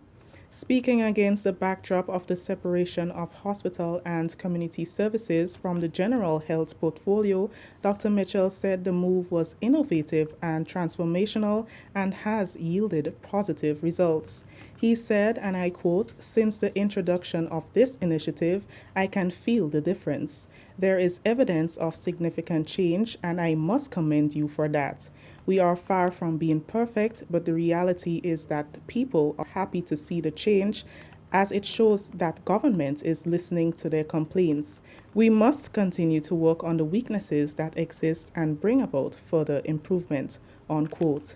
Minister Thomas, who assumed responsibility for the hospital and community services portfolio 6 months ago, also thanked the team for the display of dedicated service, particularly during the pandemic. She said, "I have been on the ground with you. I have seen many of you go beyond the call of duty, and I have seen firsthand some of the challenges in the system. You can rest assured of my continued willingness to be the champion for change in healthcare in Grenada," unquote. In closing, the Prime Minister asked for forbearance as government remains committed to honoring the 4% salary increase for public officers as soon as the country's revenue earnings can accommodate the increased wage bill. This is the National Report. The news will continue after the break. Protect yourself and our community from COVID-19. Wash your hands frequently with soap and water for at least 20 seconds. If soap and water are not available, use an alcohol-based hand sanitizer with at least 70% alcohol. Use a tissue when blowing your nose, sneezing, or coughing. Immediately discard the tissue properly and wash or sanitize your hands. Avoid close contact with people who are sick. Let's do our part to ensure that each and every Grenadian remains healthy. To stay up to date, visit the Government of Grenada's webpage or the Ministry of Health's Facebook page. For more information, contact the Ministry of Health's hotline by calling 53-VIRUS. This has been a public service announcement brought to you by the Ministry of Health. Welcome back. 200,000 surgical masks, 3,000 pairs of protective shoe covers, and 3,000 protective suits were handed over to the Ministry of Health on Wednesday. These personal protective equipment are just a small portion of several consignments already handed over to the ministry by the People's Republic of China. The equipment, valued at approximately 200,000 EC dollars, were presented to Foreign Affairs Minister Honorable Oliver Joseph, who handed them over to the Minister for Health and Social Security, Honorable Nicholas Steele. During the brief handover ceremony, resident Chinese Ambassador Wei Hongxian said this signals China's interest in protecting public health and saving lives and livelihoods. Today, I have the great honor to hand over the sixth batch of materials, including 200,000 medical surgical masks, 3,000 protective suits, and 3,000 pairs of shoe covers. All these efforts show the solidarity, cooperation, determination, strong bond, and profound friendship between China and Grenada in the fight against COVID-19. Minister Honorable Joseph accepted the donation and highlighted the benefits it will have in the fight against COVID-19. On behalf of the people and government of Grenada, I wish to express our profound gratitude to the government and people of China. This equipment will go a long way in helping us in the fight against COVID-19. Our objective is to save lives and livelihood. We have done reasonable good job. In fact, we are ranked as one of the safest countries, but we cannot take anything for granted. The Minister of Health is here, and he has always said to us, do not let down our guards. And so I know he will make maximum use of all this equipment that have reached here in Grenada to continue our fight, because we want to be the safest country on earth as we move forward. And your contribution, your assistance along the way has really helped us to reach where we are today. Honorable Nicholas Steele expressed gratitude to the People's Republic of China. We both recognize that we are not out of the woods as yet. And the only way that we will succeed in doing so is recognizing that we're all in this together. And as such, I thank Ambassador on behalf of the Ministry of Health, Government and People of Grenada as well, once more for the assistance that we continue to receive from the People's Republic of China through him and his office here in fighting COVID-19. These protective gear will be used to help keep our frontline workers as safe as possible as they continue the fight against COVID-19. And finally in the news, St. Rose Modern Secondary School has copped the top spot in the 2020-2021 USAID OECS Juvenile Justice Reform Project's poster competition. J.W. Fletcher Roman Catholic Secondary placed second and St. George's Institute placed third. The competition, which was held to promote awareness on child justice, was started in December 2020 under the theme #ChanceForChange. More than 15 secondary schools participated. The Ministry of Social Development held a prize-giving ceremony on Monday following the judging component in February. The students were all eager to share the inspiration behind their winning art pieces. My artwork shows my dream of a world where children can have full balanced justice. All classes, all ages, and all races can experience hope, trust, equality, and justice with changes and implementation of laws. My idea, I was first inspired by my graduation from my brother. When I first had child justice, I thought about these children who don't have the opportunity to go to school, yet alone get graduated. So I said, let me think about a child who didn't have the opportunity but was granted a chance to go to school, and she was able to not only graduate but give the valedictorians to give her speech for her graduation. So it's very inspirational, and I want to inspire those children around the world that you can do it in your life. So I thought maybe something that signifies like getting rid of all your stress and just relaxing and breaking free, and like and something that came to me was vines, because vines just grow all over the place, they're free, and that's mainly what gave me inspiration for the painting. That story just ended the national report for Wednesday, May 5th, 2021. Recapping the top story, 209 received second AstraZeneca dose at Kirani James Athletic Stadium on Wednesday as the Ministry of Health continues its vaccination drive. On behalf of the entire news and production team here at the Government Information Service, I am Chris and Mitchell saying thank you for joining us.